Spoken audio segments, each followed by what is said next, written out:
إن الحمد لله نحمده ونستعينه ونستغفره ونستهديه ونستنصره ونعوذ بالله من شرور أنفسنا وسيئات أعمالنا من يهده الله فلا مضل له ومن يضلل فلا هادي له أشهد أن لا إله إلا الله وحده لا شريك له وأشهد أن محمدا عبده ورسوله لا نبي ولا رسول بعده سبحانك لا علم لنا إلا ما علمتنا إنك أنت العليم الحكيم اللهم انفعنا بما علمتنا وعلمنا ما ينفعنا وزدنا علما والرب زدنا علما وارزقنا فهما اللهم ارحمنا بالقرآن العظيم. Alhamdulillah, kita bersyukur hari ini di subuh Jumat yang penuh mubarakah di Masjid Darussalam. Mudah-mudahan para jamaah sekalian, wabil khusus para pengurus, senantiasa dirahmati, diberkahi oleh Allah Subhanahu wa taala. Alhamdulillah, senang sekali berbahagia berada di tengah-tengah Bapak Ibu sekalian, orang tuaku semua. Mudah-mudahan kesempatan subuh di Jumat Mubarak ini wabil khusus bertepatan dengan 2 Zulhijjah. Alhamdulillah, tidak lama lagi kita masuk ke salah satu di antara rangkaian keutamaan bulan Zulhijjah. Kita berada di hari-hari terbaik bulan Zulhijjah. Mudah-mudahan majelis kita di subuh ini bulan Zulhijjah di hari Jumat bertemunya berbagai macam keberkahan-keberkahan waktu, insyaallah menambah kebaikan. Salam salawat kepada junjungan Nabiullah Muhammad sallallahu alaihi wasallam. Allahumma shalli ala Muhammad wa ala ali Muhammad. Mudah-mudahan kita semua mendapatkan kesempatan bermajlis dengan uswah dan qudwah kita, guru terbaik Muhammad sallallahu alaihi wasallam. Alhamdulillah, telah hadir di tengah-tengah kita Ustaz Muhammad Zunaidi, tiba tadi malam dari Jakarta tepat jam 10 malam. Alhamdulillah, akan melaksanakan beberapa safari agenda dakwah di Sulawesi, di Makassar khususnya, dan di Maros besok subuh insyaallah. Alhamdulillah, beliau mungkin sering kita lihat ya, atau ada mungkin yang baru lihat beliau ya. Beliau sering mengisi dulu di acara Ruqyah Trans 7 ya. Masih ada sekarang kalau kita buka YouTube-nya Ruqyah Trans 7, ada beberapa ustadz yang masyhur. Ada Ustadz Faizar, ada Ustadz Azimam, dan ada Ustadz Muhammad Zunaidi. Nah, Ruqyah Trans 7 ini adalah salah satu di antara program TV yang hari ini sudah tidak tayang lagi, tetapi masih ada bekasannya di YouTube. Ya, bisa Bapak Ibu lihat. Di sana banyak sekali ilmu-ilmu faedah tentang bagaimana saudara-saudara kita yang diberi ujian oleh Allah Subhanahu wa taala, entah itu sakit, ada juga yang betul-betul gangguan ya, gangguan syaitan, gangguan sihir, gangguan jin dan sebagainya. Nah, di subuh hari ini insyaallah kita akan banyak belajar. Mudah-mudahan ada kebaikan yang bisa kita ambil, kita bawa pulang, kita amalkan ya. Wabil khusus ada di antara sunnah Nabi yang bernama ruqyah syar'iyah. Ya, ruqyah syar'iyah. Kalau selama ini mungkin kalau kita bicara ruqyah, di telinga tak atau di pikiran tak yang terlintas pasti kalau kuliah-lihat gini kesurupan ya. Betul ya?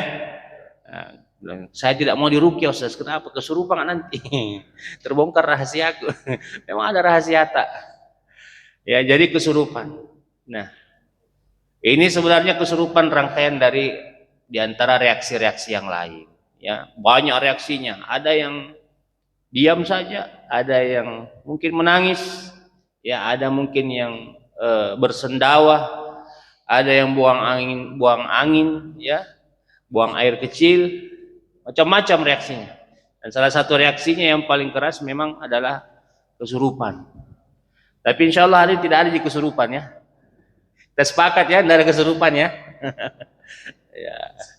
Kalau ada kesurupan kita ikat, siapkan tali. Enggak, insya Allah tidak ada kesurupan. Hari ini kita banyak, insya Allah akan banyak dapatkan ilmu dari Ustadz Muhammad Zunaidi terkait dengan ruqyah syar'iyah, dan mungkin juga praktek-prakteknya yang bisa kita laksanakan di rumah masing-masing, utamanya ruqyah mandiri.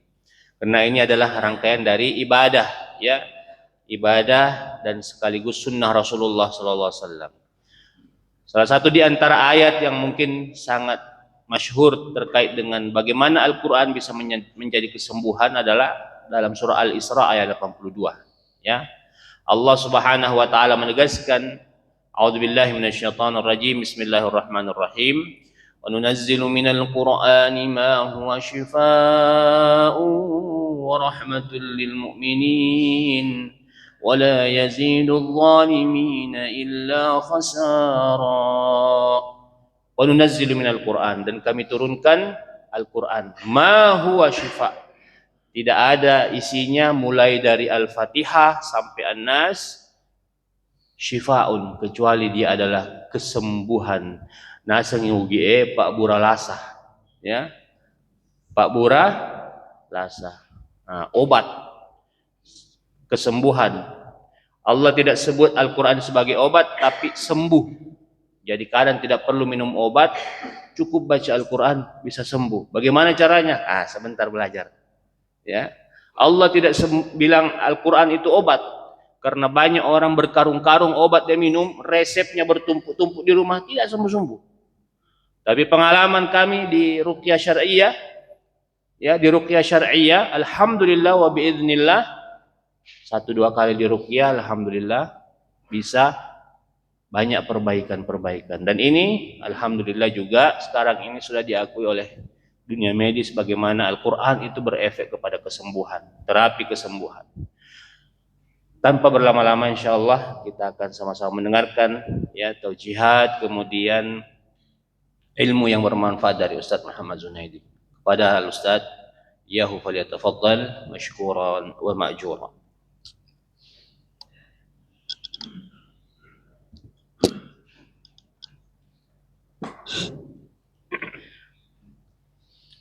Bismillahirrahmanirrahim. Assalamualaikum warahmatullahi wabarakatuh.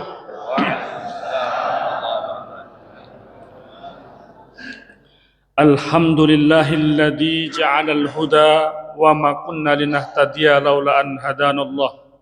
Ashhadu an la ilaha illallahul malikul huda wa ashhadu anna Muhammadar Rasulullahul munada. Allahumma salli wa sallim wa barik ala sayyidina Muhammadin wa ala alihi wa ashabihi ajma'in. Qala Allah Ta'ala fi kitabihil karim, a'udzu billahi minasy syaithanir rajim. Bismillahirrahmanirrahim. Qul huwa lil ladzina amanu hudaw wa shifa. Wa qala Rasulullah sallallahu alaihi wasallam, alaikum bi shifa'ain al-asali wal Qur'an. Sadaqallahul azim wa sadaqa rasuluhul karim wa nahnu ala dzalika minasy syahidin wasyakirin walhamdulillahi rabbil alamin.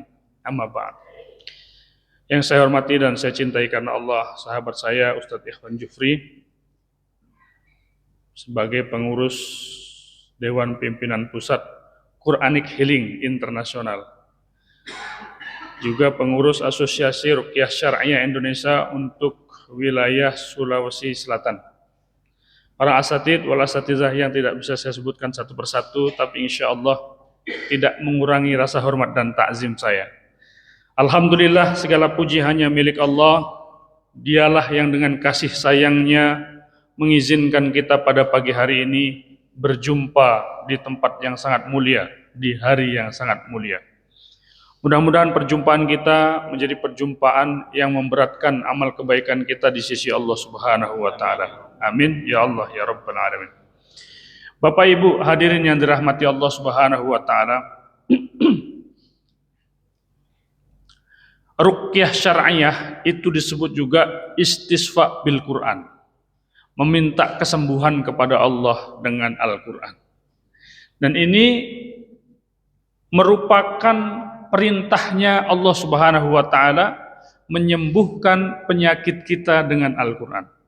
Dalam satu hadis yang tadi saya sampaikan, baginda Nabi Shallallahu alaihi wasallam memerintahkan kita agar kita menyembuhkan penyakit-penyakit kita itu dengan madu dan Al-Qur'an. Kata baginda Nabi, alaikum bisyifa'ain, gunakanlah olehmu 2 penyembuh, al-asali wal Qur'an, madu dan Al-Qur'an. Di ayat yang tadi dibacakan oleh Ustadz Ikhwan Jufri, wa nunazzilu minal Qur'ani ma huwa syifaa'u wa rahmatul lil mu'minin. Di ayat yang lain, kul, katakan, huwa lilladzina amanu huda wa syifa'.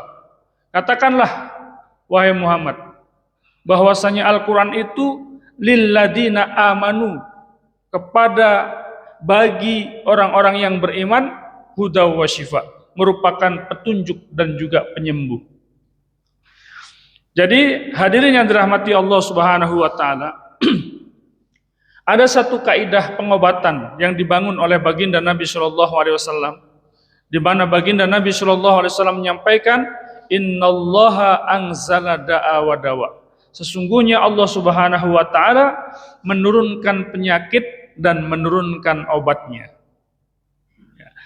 Jadi dalam konsep pengobatan Islam, tidak ada penyakit yang tidak ada obatnya, Pak.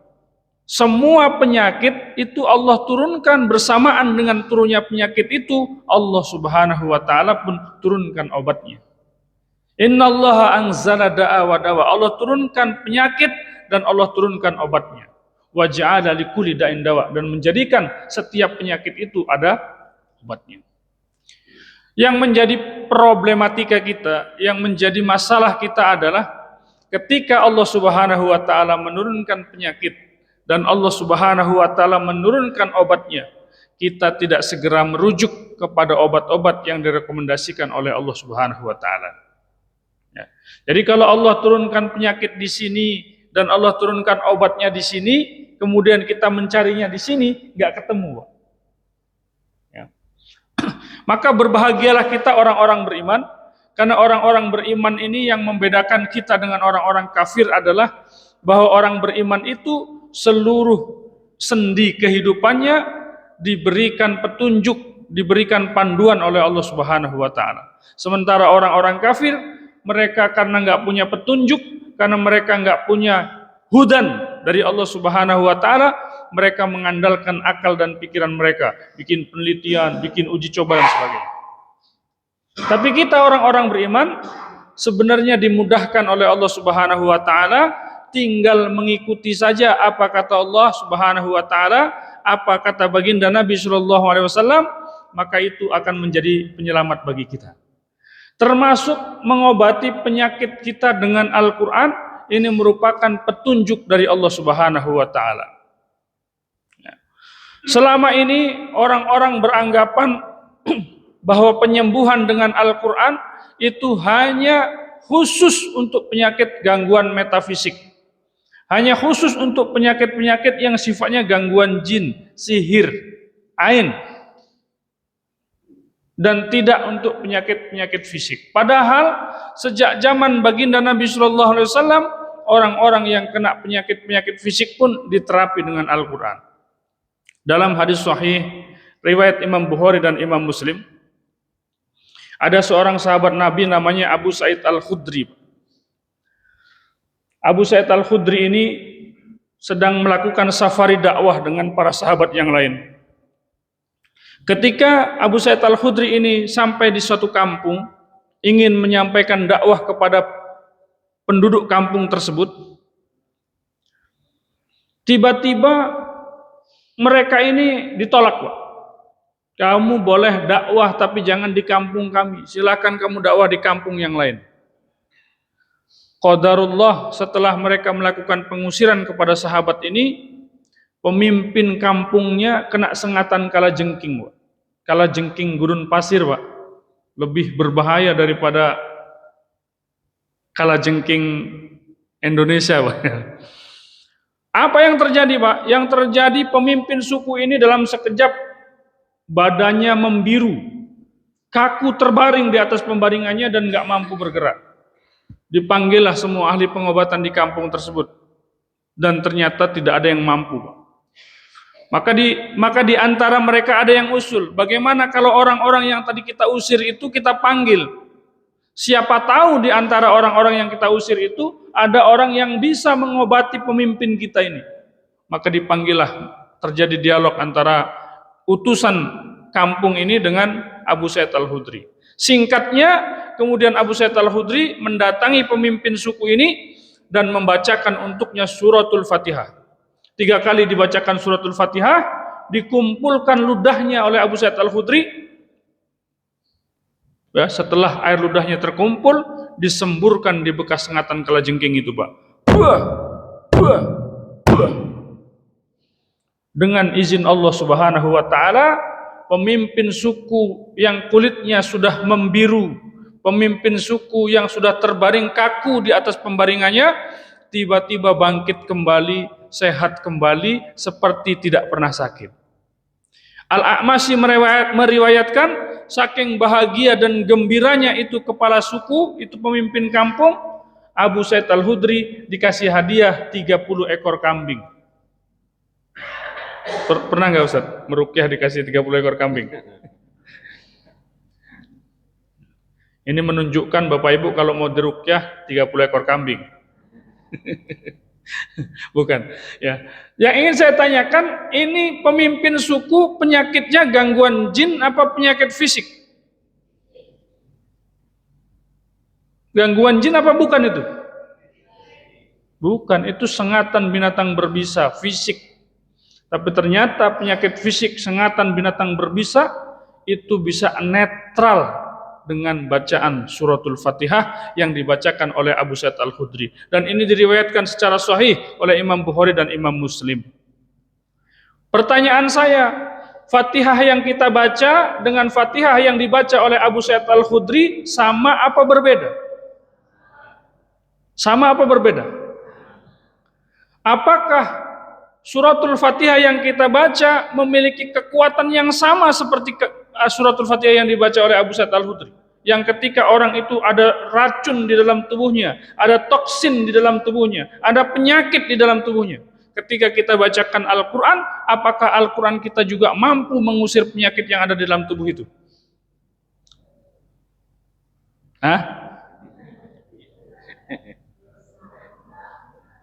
ini masalahnya ini. Masalahnya kita ini memiliki senjata yang kita nggak pernah pakai, Pak. Kenapa kita nggak pakai? Karena nggak yakin.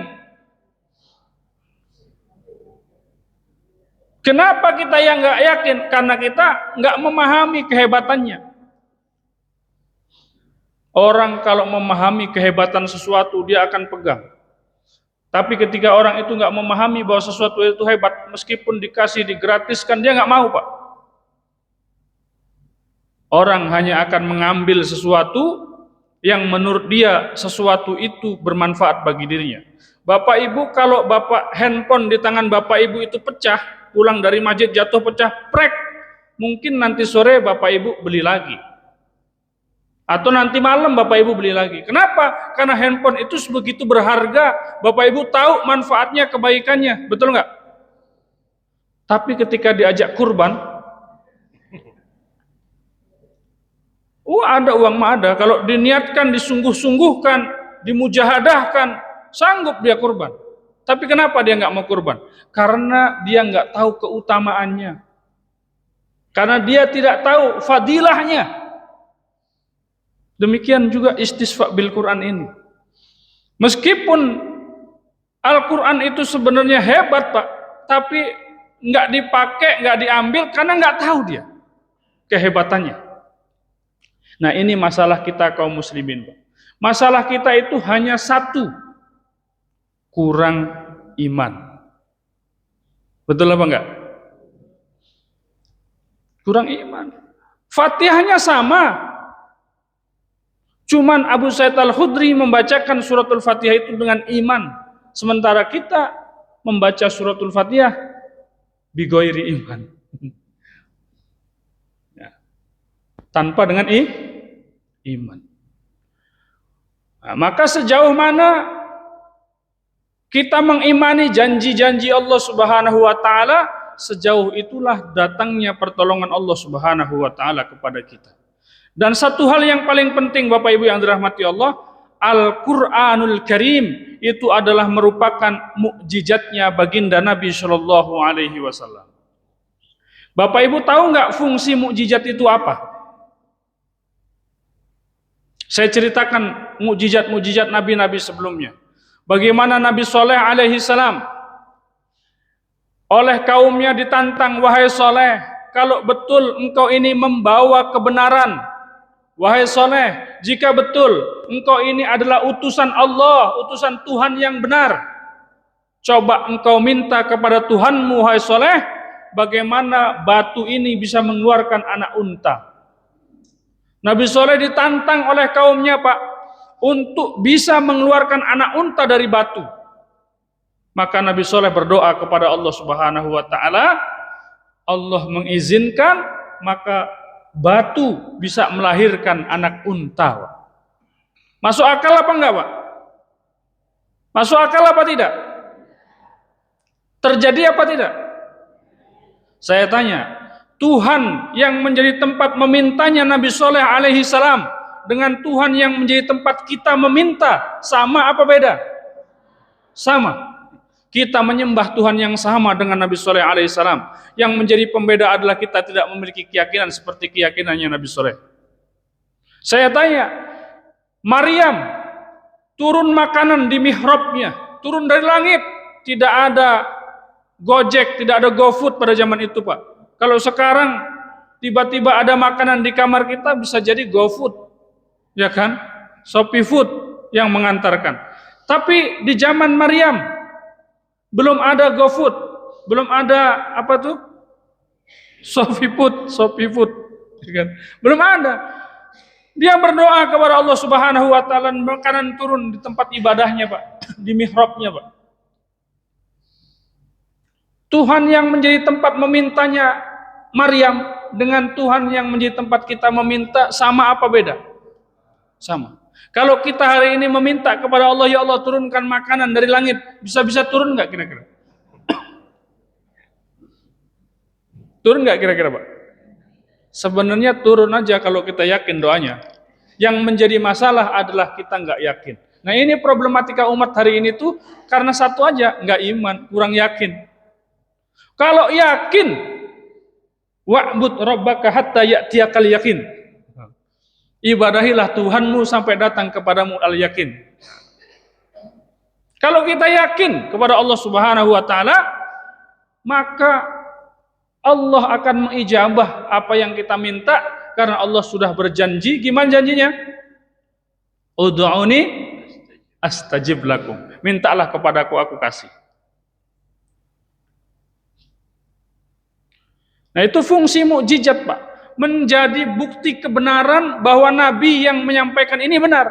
Nah, Al-Quranul Karim ini mukjizatnya baginda Nabi. Jadi kalau Allah Subhanahu wa Ta'ala sebutkan Al-Quran itu menyembuhkan, mungkin nggak masuk akal, mungkin nggak logis. Tapi ternyata banyak sekali penyakit-penyakit yang dinyatakan tidak bisa sembuh oleh medis, itu bisa sembuh dengan Al-Quran. Termasuk yang sekarang viral tuh penyakit kanker, Ustaz ya. Penyakit kanker, Pak, ada yang kanker enggak? Coba lakukan terapi dengan Al-Quran ini dengan intensif. Masukkan iman ke dalam hati, masukkan keyakinan di dalam hati. Ya Allah, aku imani, aku yakini, aku percayai, dan aku tidak ragukan bahwa betul Al-Quran ini menjadi syifa, menjadi penyembuh. Lakukan kemudian berulang-ulang. Maka insya Allah, Allah pun akan membuktikan kebenaran firman-Nya. Karena innallaha la yukhliful mi'ad. Allah tidak mungkin mengingkari apa yang telah Ia janjikan. Jadi konsep ruqyah syar'iyah, konsep penyembuhan dengan Al-Quran, yang pertama adalah konsep keimanan, Pak. Bagaimana kita mengajak umat Islam ini kembali mengimani janji-janjinya Allah Subhanahu wa Ta'ala. Hari ini kita lebih percaya iklan-iklan yang dibuat oleh manusia daripada iklan-iklan yang ditawarkan oleh Allah Subhanahu wa Ta'ala. Betul apa enggak kira-kira? Nah, makanya ayo Pak, kita bicarakan dengan keluarga, kita bicarakan dengan istri, dengan anak, dengan suami, untuk meyakini janji-janji ilahi. Bahwa kita harus meyakini yang menurunkan penyakit adalah Allah, yang menurunkan kesembuhan adalah Allah. Benar nggak keyakinan ini? Benar. Tapi harus ada keyakinan yang ketiga. Kalau kita meyakini yang menurunkan penyakit Allah, kita meyakini pula yang menurunkan penyembuhnya adalah Allah, maka harusnya kita juga meyakini bahwa obat yang direkomendasikan Allah adalah obat yang terbaik. 3 keyakinannya, Pak. Keyakinan pertama, meyakini bahwa penyakit itu yang menurunkan adalah Allah. Keyakinan kedua, kesembuhan itu yang menurunkan juga Allah. Keyakinan ketiga, kita juga harus meyakini bahwa obat yang terbaik adalah obat yang diturunkan Allah. Nah, ini konsep yang pertama dari Quranic Healing Internasional, penyembuhan dengan Al-Quran yang kami usung, yaitu mengedepankan keimanan. Bagaimana kita mengimani bahwasanya Al-Quran itu dijadikan oleh Allah sebagai sebab kesembuhan. Konsep yang kedua, bisa jadi orang itu sudah dibacakan Quran, tapi Qurannya nggak memberikan dampak apapun bagi dirinya. Kenapa? Karena masih ada kotoran-kotoran. Bapak Ibu yang dirahmati Allah, Bu, Ibu di rumah sedang goreng tempe, bikin tempe goreng, ya. Ibu masak tuh banyak, Ibu letakkan gorengan tempe itu di atas meja. Kemudian ada anak Ibu, tangannya kotor, habis main tanah, dia langsung lari ke meja mau ngambil tempe. Kira-kira Ibu tahan nggak itu tangan? Tahan. Tunggu dulu nak. Tunggu dulu nak. Kalau anak yang bandel, dia langsung bilang, dasar mama pelit, pergi lagi dia. Padahal Ibu tahan tangan dia untuk apa? Untuk apa? Kata emaknya, nak, emak goreng tempe ini emang buat kamu, nak. Bukan buat siapa-siapa. Tapi bersihkan dulu tangan kamu. Kalau tangan kamu bersih, ini tempe kamu makan, silahkan, nak. Betul nggak? Nah, begitupun Allah Subhanahu wa Ta'ala jadikan semua pertolongannya, jadikan semua bantuannya itu emang untuk kita. Allah turunkan Al-Quran itu bukan untuk pohon-pohon. Allah turunkan Al-Quran itu bukan untuk binatang-binatang. Allah turunkan Al-Quran bukan untuk batu-batu. Allah turunkan Al-Quran ini emang untuk manusia, untuk menolong dan membantu manusia. Tapi kita harus bersih-bersih diri dulu. Kita harus bersihkan diri kita dulu. Sehingga ketika kita bersih, pertolongan Allah Subhanahu wa Ta'ala begitu cepat datang kepada kita. Apa yang harus kita bersihkan? Yang kita harus bersihkan pikiran kita, hati kita, harta kita, jiwa dan raga kita bersihkan di hadapan Allah Subhanahu wa Ta'ala. Dan kita membersihkan itu bukan karena biar dibilang kita suci. Kita membersihkan itu bukan supaya kita dibilang alim. Kita membersihkan itu bukan supaya kita dipuji-puji teman dan kawan. Kita membersihkan itu semata-mata karena kita ingin dipandang oleh Allah Subhanahu wa Ta'ala. Maka kalau kita ingin Allah Subhanahu wa Ta'ala turunkan pertolongan dengan sebab Al-Quran, tidak ada jalan lain kecuali kita membersihkan diri. Ya, taubat dan tazkiyatun nafs. Bertaubat kepada Allah dari dosa-dosa yang pernah dilakukan. Kemudian membersihkan jiwa kita, batin kita dari segala macam kotoran. Nah, itu yang kedua, Pak. Maka konsepnya, Pak, Bu, mengusir syaitan dari tubuh manusia mirip seperti mengusir lalat yang ada di atas bangkai, Pak. Kalau ada lalat ngumpul di atas bangkai, kemudian lalatnya kita usir pakai kipas angin besar. Tapi bangkainya nggak dibuang, masih tetap di situ. Kira-kira lalatnya balik lagi nggak? Balik lagi pasti. Tapi kalau bangkainya dibersihkan, dipel, bersih, wangi, lalat datang lagi, bingung dia mau ngapain di situ, Pak. Ya, kata lalat, wah udah nggak betah lagi aku di sini. Pergi dia cari tempat lain, Pak. Nah, demikian pula setan-setan dari bangsa jin itu, Bapak Ibu yang dirahmati Allah, akan bertahan dan bercokol dalam diri kita kalau kita tidak mau membersihkan diri kita. Maka ada orang diruqyah sampai Semua ustaz di nasional ini didatangi semua sama dia minta ruqyah. Tapi jin apa jin Ustaz? Kalau di sini nggak kabur-kabur juga ya gitu. Nah, jadi memang terapi dengan Al-Qur'an ini membutuhkan kerjasama dua belah pihak, Pak, antara yang meruqyah dengan yang diruqyah. Yang meruqyah harus membersihkan diri berharap hanya kepada Allah, demikian pula yang diruqyah harus membersihkan dirinya di hadapan Allah Subhanahu wa taala. Kadang-kadang ditahan-tahan oleh Allah Subhanahu wa taala agar kita lebih sungguh-sungguh lagi dalam membersihkan diri kita. Nah, itu konsep yang kedua. Konsep yang ketiga adalah membacakan ayat-ayat Al-Quran itu dengan benar. Ya Pak ya. Benar sesuai dengan kaidah-kaidah yang sudah dibangun oleh para ulama-ulama kita. Ya, makharijul hurufnya benar, tajwidnya benar. Gitu. Ini secara singkat, secara sederhana, konsep yang diusung oleh Quranic Healing itu seperti itu. Quranic Healing itu satu lembaga dakwah yang mengkhususkan diri dalam pengobatan dengan Al-Quran.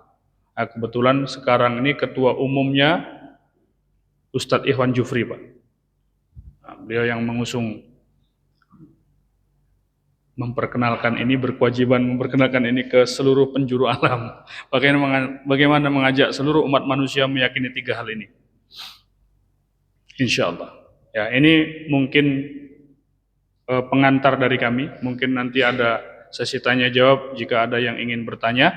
Selanjutnya kita buka ruang tanya jawab biar lebih hidup. Silakan Bapak Ibu.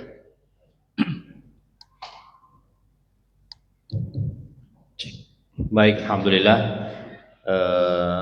Demikian untuk sesi pertama dari penyampaian Ustaz Ahmad Zunaidi. Mungkin ada yang mau bertanya atau masih ada yang penasaran kenapa tidak diruqyah kita saja ini Ustaz. Ya, mungkin ada yang mau bertanya, silahkan terkait dengan ruqyah syariah.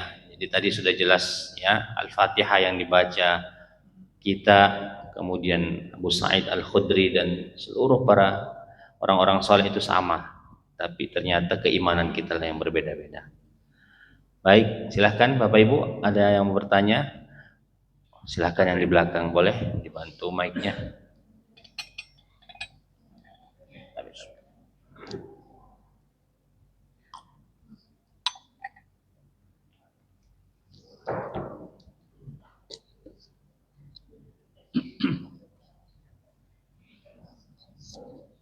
Bismillahirrahmanirrahim warahmatullahi wabarakatuh. Waalaikumsalam warahmatullahi wabarakatuh.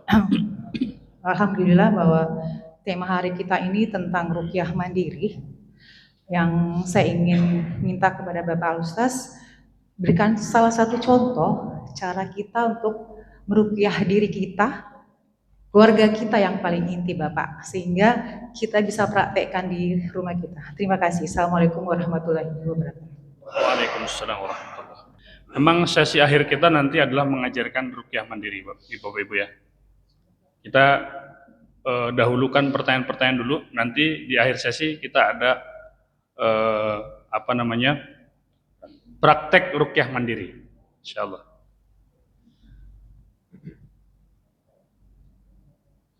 Ya, silakan.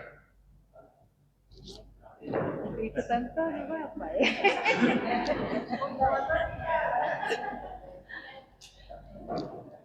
Assalamualaikum warahmatullahi wabarakatuh. Waalaikumsalam warahmatullahi wabarakatuh.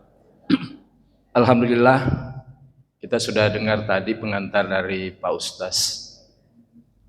Saya mencoba mengaitkan dengan fenomena yang ada sekarang.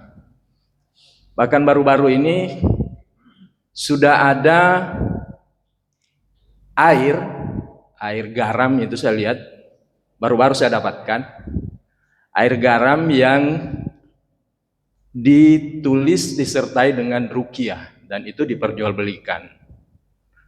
Ada pula kemudian madu kurma yang tertulis juga disertai dengan ruqyah. bagaimana pandangan Islam, termasuk mungkin juga ada pandangan dari Pak Ustaz terkait hal ini. Apakah itu memang diperbolehkan atau ada pandangan lain? Itu yang pertama. Yang kedua, mungkin juga di majelis kami ini, sebelum-sebelumnya saya juga pernah menanyakan bahwa ketika ada praktik-praktik ruqyah yang dilakukan di luar sana, yang kemudian mohon maaf menarik tarif yang jauh dari kemampuan orang yang akan diruqyah itu. Bagaimana pandangan Islam terkait hal itu? Sekira demikian, terima kasih. Assalamualaikum warahmatullahi wabarakatuh. Waalaikumsalam warahmatullahi wabarakatuh. Bismillah.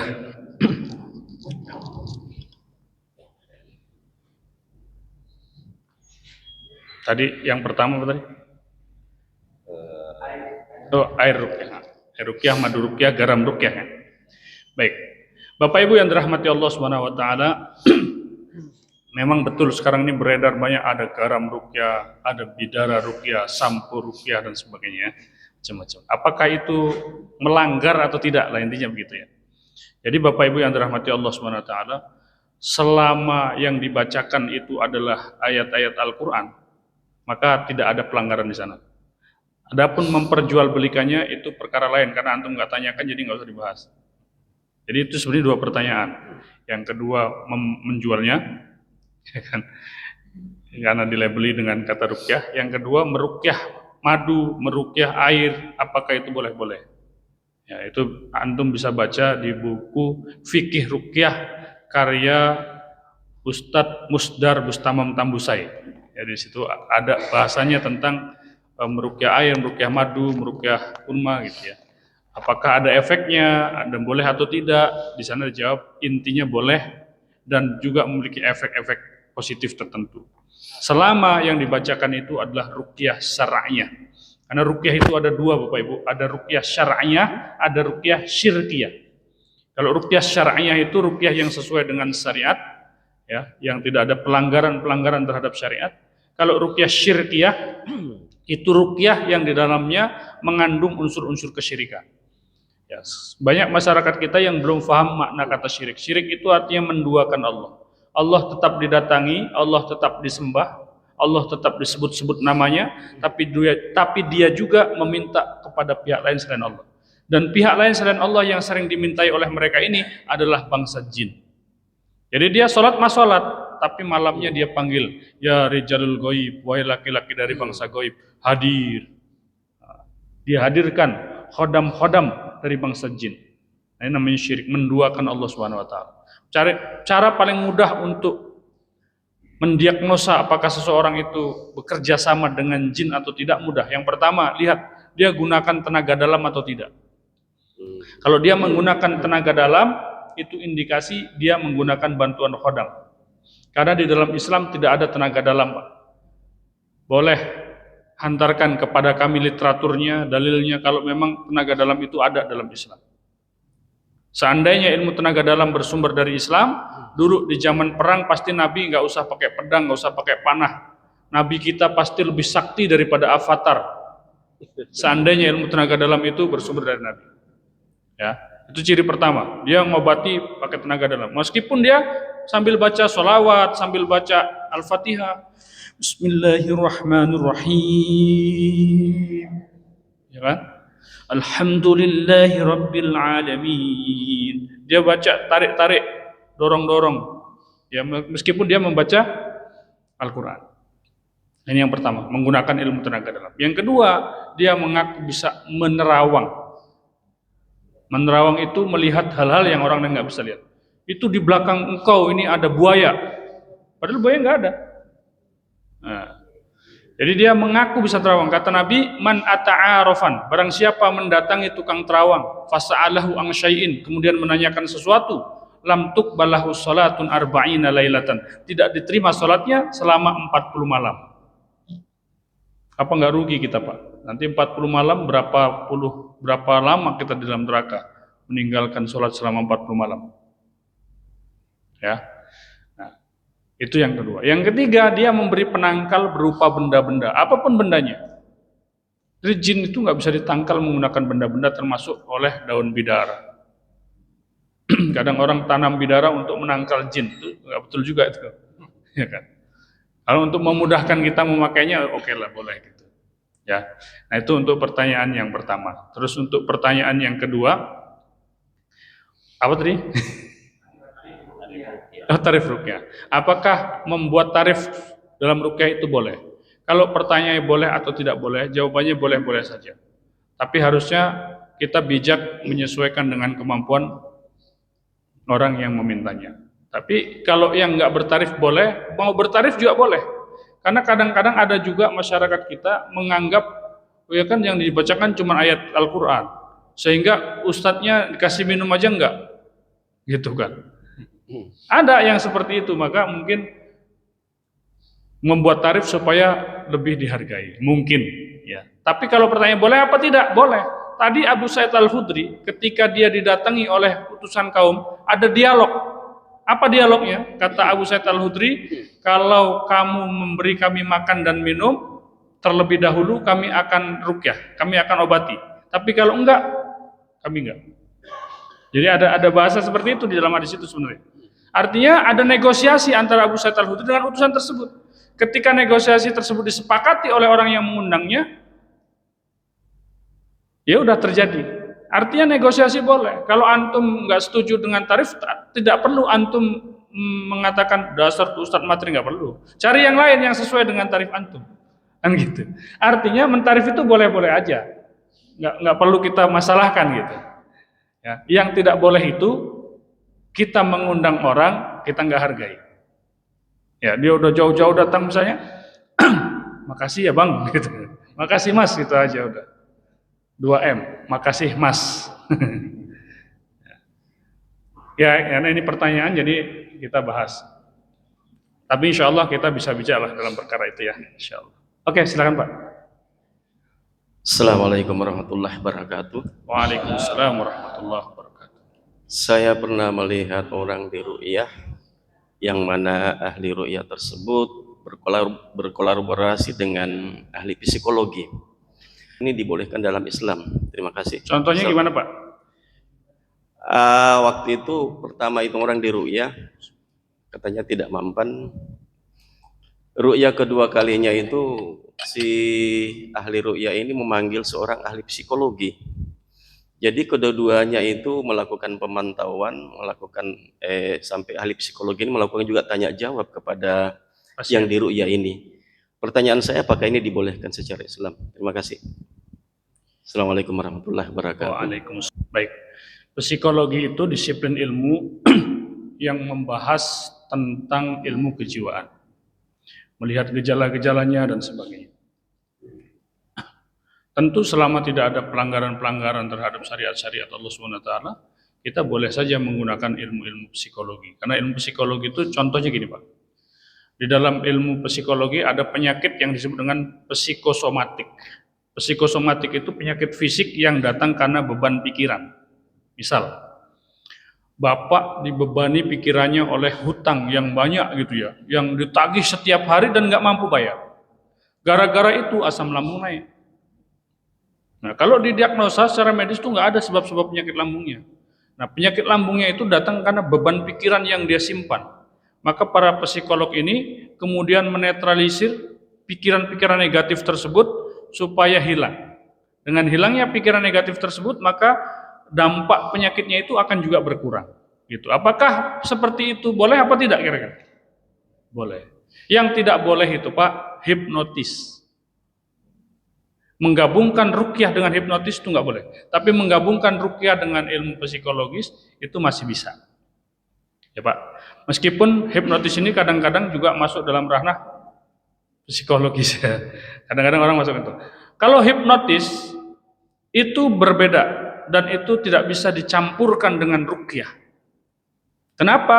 Karena hipnotis itu yang pertama, dari sisi keilmuan, hipnotis ini saja diambil dari nama dewa tidur Yunani, namanya Hypnos. Hypnos itu nama dewa tidur, Pak. Jadi hipnotis ini bekerja mempengaruhi seseorang ketika seseorang ini berada dalam kondisi antara tidur dan jaga. Ya, setengah tidur, setengah terjaga gitu. Maka hipnotisnya berpengaruh. Gitu. Contoh, sebentar Pak, contoh konkret. Ada seorang anak, dia dihipnotis. Anak ini bandel, ngelawan sama orang tua, suruh sholat nggak pernah mau, dihipnotislah sama orang ini. Nah, nanti kalau kamu dengar azan kamu langsung ke masjid. Nah, nanti kamu dipanggil ibumu, kamu langsung datang. Ya. Setelah masuk tuh hipnotisnya, betul anak ini jadi rajin sholat, dipanggil orang tuanya jadi mau. Ya, begitu azan berkumandang langsung ke masjid. Bagus apa enggak kira-kira, Bu? Bagus. Nah, yang kedua dihipnotis lagi, ada perempuan dihipnotis. Kamu nanti akan menjadi nyaman kepada saya dan kamu akan beranggapan saya adalah kekasih kamu, saya adalah suami kamu. Kamu nyaman di dekat saya. Padahal ini bukan siapa-siapanya.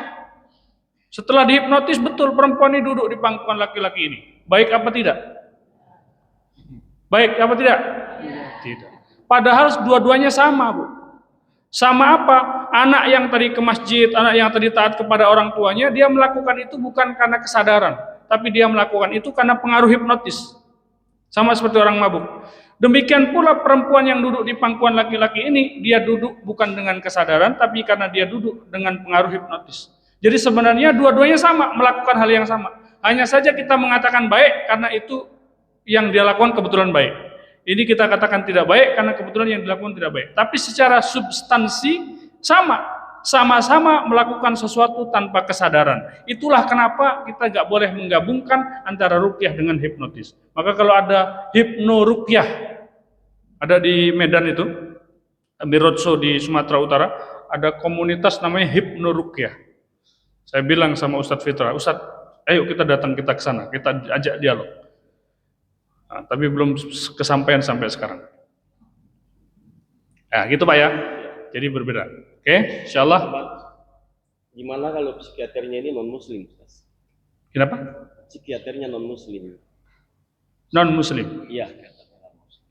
Ini Pak, Bapak keselio, kemudian Bapak diobati oleh non-muslim, diurut sama non-muslim. Terus kemudian keselionya ini jadi sembuh, boleh nggak kira-kira? Boleh. Boleh. Selama tidak ada ranah akidah penyesatan di sana, boleh-boleh aja Pak. Tujuannya penyembuhan, pengobatan. Ya, berbeda dengan orang misalnya mengobatinya menggunakan ritual-ritual kayak yang pernah viral Ida Dayak misalnya. Dia mengobati orang joget-joget dulu, ya.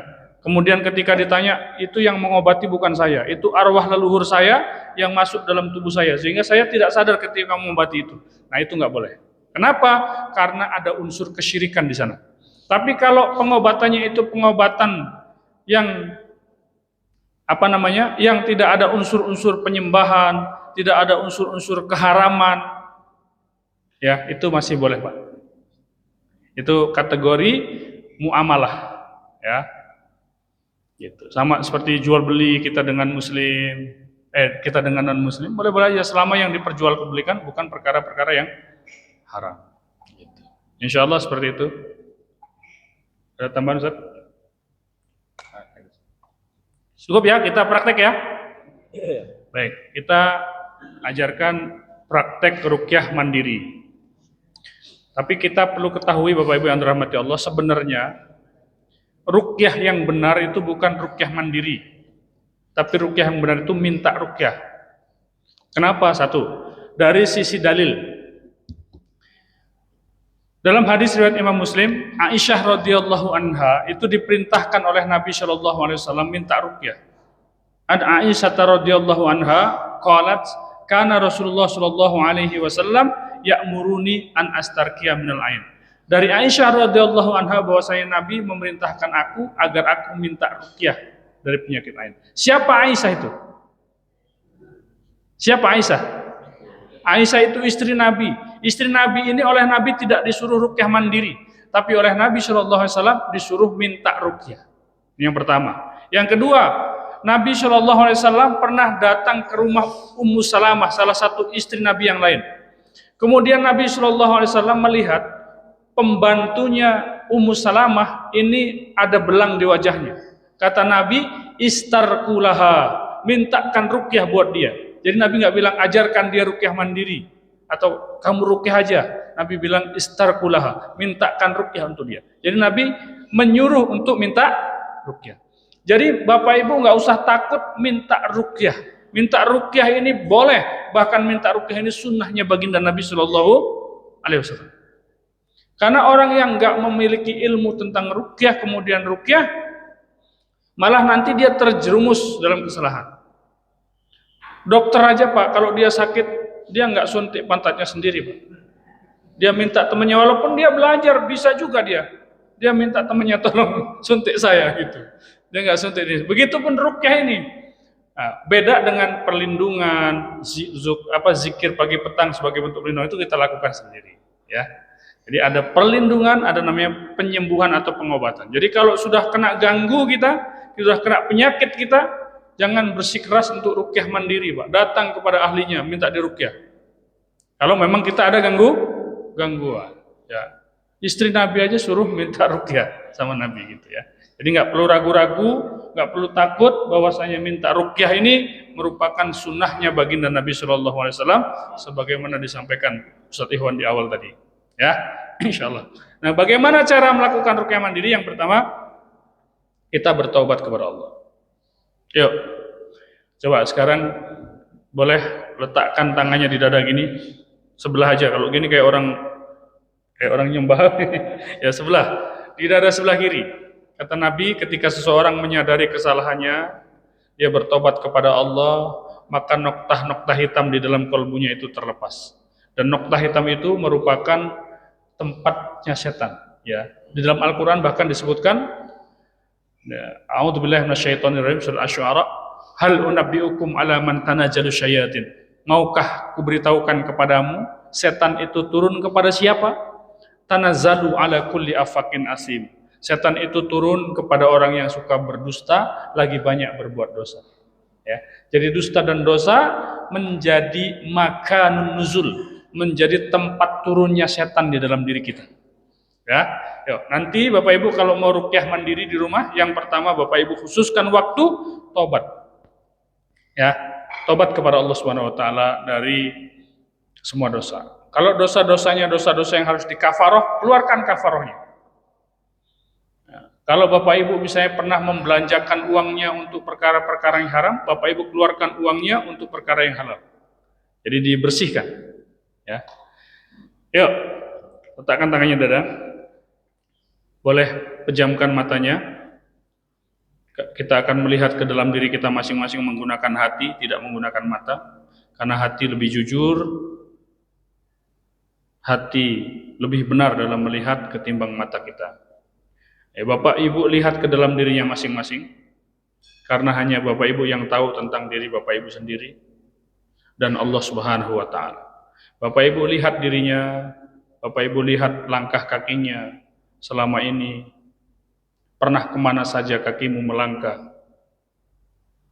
Bapak Ibu lihat tangannya, apa saja yang pernah disentuh.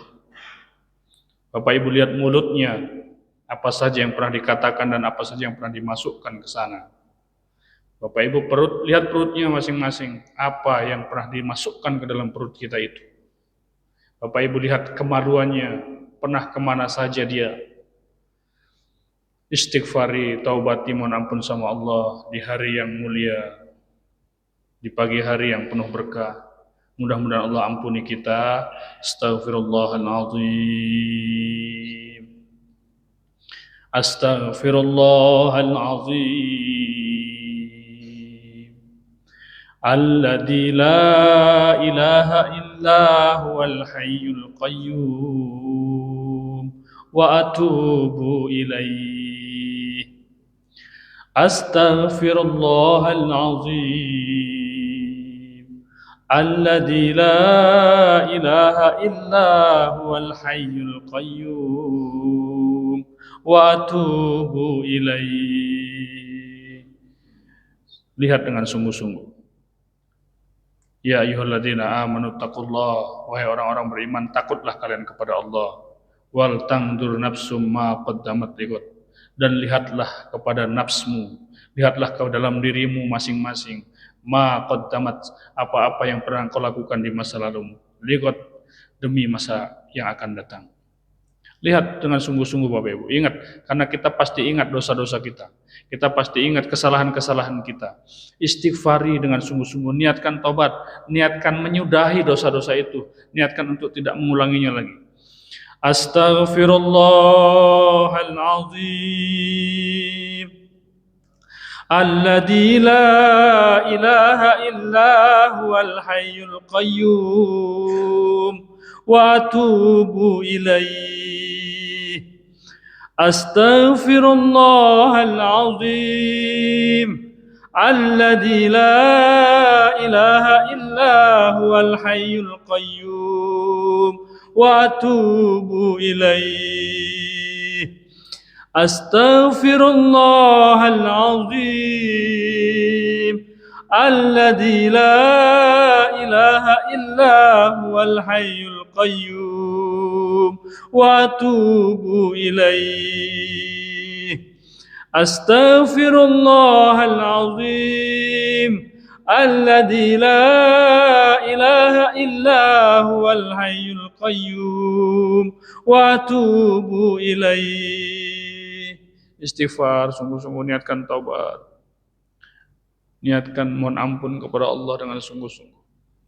Boleh divisualisasikan Allah keluarkan nokta hitam sebagaimana disampaikan oleh baginda Nabi. Ketika istighfarnya sungguh-sungguh, ketika taubatnya sungguh-sungguh, nokta hitam tempat tinggal setan dalam diri kita itu dilepaskan oleh Allah. Oke, boleh buka matanya ya. Nanti kalau di rumah Bapak Ibu praktek lebih sungguh-sungguh lagi. Bagus lagi Bapak Ibu ambil kertas, Bapak Ibu tulis di situ semua dosa-dosanya. Pernah ini, pernah ini, pernah ini, pernah ini, pernah ini. Itu maksud dari hasibu anfusakum qabla an tuhasabu. Hisablah dirimu sebelum engkau dihisab oleh Allah Subhanahu. Bapak tulis nanti dosa-dosa itu. Nah, yang kedua, selain dosa-dosa kepada Allah, Bapak Ibu selesaikan juga dosa-dosa kepada sesama manusia. Ya. Karena tidak kalah berbahayanya, termasuk hutang. Ya, kalau kita punya hutang, kita nggak bisa tobatnya kepada Allah. Ya Allah, aku bertobat kepadamu, punya hutang kepada tetangga, aku nggak mau bayar ya Allah. Kalau bisa begitu, saya akan hutang sebanyak-banyaknya, besok saya tobat ke Allah. Ya kan? Nggak bisa. Kalau masalah hutang, kita harus selesaikan. Begitu juga Bapak Ibu pernah menggibahi temannya, pernah nggak bisa ditobati itu. Bapak Ibu nggak bisa tobat dari gibah kecuali Bapak Ibu datang kepadanya dan mengatakan tolong maafkan semua dosa-dosaku kepadamu yang sengaja ataupun tidak, lahir maupun batin. Maka itu hari raya itu saat yang baik untuk kita meminta maaf. Ya, nah, itu yang pertama.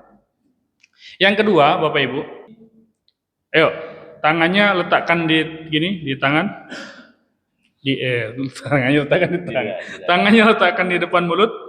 Kita bacakan suratul Fatihah, kemudian Al-Ikhlas, Al-Falaq, An-Nas, nanti ditiupkan di tangan, ya. Setelah itu diusapkan di seluruh tubuh. Nah, itu ruqyah, salah satu cara ruqyah ya. Karena kita nggak ada plastik ya. Jadi kita nggak ringan-ringan aja, khawatirnya nanti ada yang muntah, ya kan. Nah, kita baca Al-Fatihah aja lah ya. Baca Al-Fatihah, nanti tiupkan di tangan. Nanti kalau Bapak Ibu ada sakit di bagian tertentu, usapkan di situ lebih banyak. Usapkan, buang, usapkan, buang. Dan rasakan, lama-lama rilis itu penyakit hilang. Ini sudah kita uji coba berkali-kali, dan alhamdulillah luar biasa. Oke, yuk. Tangkupkan tangannya di kedua mulut, masukkan iman di dalam dada, dalam hati. Ikuti saya, bismillahirrahmanirrahim. Ya Allah, aku adalah hambamu, dan engkau adalah Rabbku. Aku beriman kepadamu ya Allah. Aku imani bahwa yang engkau firmankan itu benar ya Allah. Aku imani ya Allah, engkau jadikan Al-Quran sebagai syifa. Aku yakini, aku percayai, dan aku tidak ragukan ya Allah. Maka tolonglah aku ya Allah, sembuhkan penyakitku dengan Al-Fatihah ini ya Allah. Ya, Bapak Ibu lihat penyakitnya di mana, kemudian kita baca dengan kesungguhan, dengan hati kita baca sama-sama. A'udzu billahi minasyaitonir rajim. Bismillahirrahmanirrahim. Alhamdulillahi rabbil alamin. Ar-Rahmanir Rahim. Maliki yaumiddin. Iyyaka na'budu wa iyyaka nasta'in. Ihdinas siratal mustaqim. Siratal ladzina an'amta 'alaihim ghairil maghdubi 'alaihim waladdallin. Amin. Tiupkan di tangan 3 kali. Oke. Usapkan di bagian tubuh yang sakit. Kalau nggak ada, kita usapkan ke muka, ya, biar semua aura negatif di tubuh kita terlepas dengan izin Allah. Dan Pak, ini termasuk bisa menghilangkan kelelahan. Jadi Bapak Ibu sedang lelah bekerja, baca seperti itu, buang tuh lelahnya, langsung hilang, Bu. Ya, itu cara pertama, Bu, ya.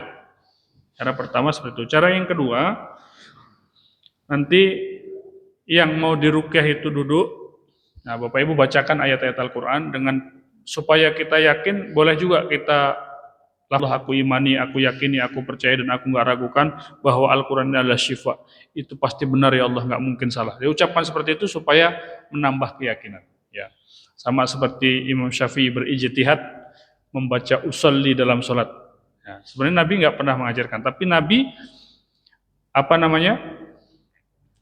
menetapkan bahwa niat itu merupakan bagian dari ibadah. Orang kalau niatnya hilang, maka ibadahnya nggak dapat apa-apa. Bapak sholat nih tanpa niat, ya bahwa seperti orang olahraga aja nggak dapat pahala sholat. Maka Imam Syafi'i berijtihad supaya nggak kehilangan niat, diucapkan saja, ya diucapkan sehingga pasti niatnya nggak hilang, gitu kan. Nah gitu ya Bapak Ibu ya. Jadi boleh diucapkan seperti itu, baru kemudian Bapak Ibu bacakan Bismillahirrahmanirrahim. Alhamdulillahi rabbil alamin. Ar-Rahmanir Rahim, dan seterusnya. Bacakan minimal suratul Fatihah, ya, Al-Baqarah 1 sampai 5, Ayatul Kursi, kemudian 3 akhir Al-Baqarah ditambah Al-Ikhlas, Al-Falaq, An-Nas. Minimal itu kita bacakan. Dan itu saja, kalau ada orang ada indikasi gangguan jinnya, itu langsung gerak-gerak, ya. Insya Allah seperti itu secara singkat. Mudah-mudahan apa yang kita bahas pagi hari ini menjadi kebaikan fi dunya wal akhirah. Yang datang membawa dosa-dosanya Allah ampunkan, yang datang membawa hutang pulang Allah lunaskan hutangnya, yang datang membawa aib-aibnya Allah tutupi dunia sampai akhirat, ya. Yang jomblo Allah pertemukan dengan jodohnya. Amin. Ya, wabillahi taufiq wal hidayah. Nasru minallah fathun qarib. Wassalamualaikum warahmatullahi wabarakatuh. Waalaikumsalam warahmatullahi wabarakatuh. Alhamdulillah, jamaah yang dirahmati Allah, berakhirlah seluruh rangkaian kegiatan kita hari ini. Untuk tambahan ilmu, untuk tambahan pengetahuan lagi, yang masih penasaran tentang ruqyah syariah, silahkan hadir tanggal 31 di Masjid Baitur Rahman Panaikang, ya. Insyaallah kita akan lakukan juga ruqyah massal di sana. Yang mau bawa keluarganya, yang mau diruqyah massal, kita akan praktek ruqyah massal di sana. Kita siapkan kantong plastik dan, ya, insyaallah besok di Masjid Baitur Rahman Panaikang, zuhur berjamaah jam 12, zuhur berjamaah di sana. Kita spesial di sana, tidak hanya ruqyah massal, tapi insyaallah kita besok juga akan wisuda. Ada 15 santri penghafal Quran kami, alhamdulillah, yang sudah selesai 30 juz. Nah, kita juga insyaallah akan berharap, ya, berwasilah dengan doa-doa para hafiz Quran. Insyaallah itu semakin menguatkan ikhtiar kita untuk menjemput berbagai kesembuhan, kebaikan-kebaikan, rahmat Allah Subhanahu wa taala. Silahkan hadir besok salat zuhur berjamaah di Masjid Baitur Rahman Panaikang, wisuda akbar dan rangkaian ruqyah syar'iyyah massal. Insyaallah kita bisa dapatkan keberkahan dan kebaikannya. Mudah-mudahan majelis kita ini bermanfaat dan berkah. Kita tutup dengan sama-sama membaca doa kafaratul majlis. Subhanakallahumma bihamdik, asyhadu an la ilaha illa anta, nastaghfiruka wa atubu ilaik. Terima kasih untuk seluruh jamaah yang sudah tinggal dan berpartisipasi dalam kegiatan ini. Semoga menjadi amal jariah untuk kita semua. Assalamualaikum warahmatullahi wabarakatuh.